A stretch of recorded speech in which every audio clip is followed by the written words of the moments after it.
தக்காளி மூக்கா?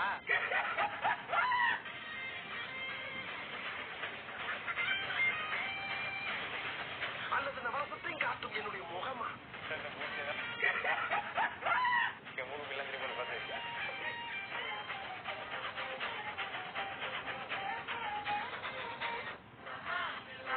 ஓயாமல இந்த மூஞ்ச பார்க்க முடியாது.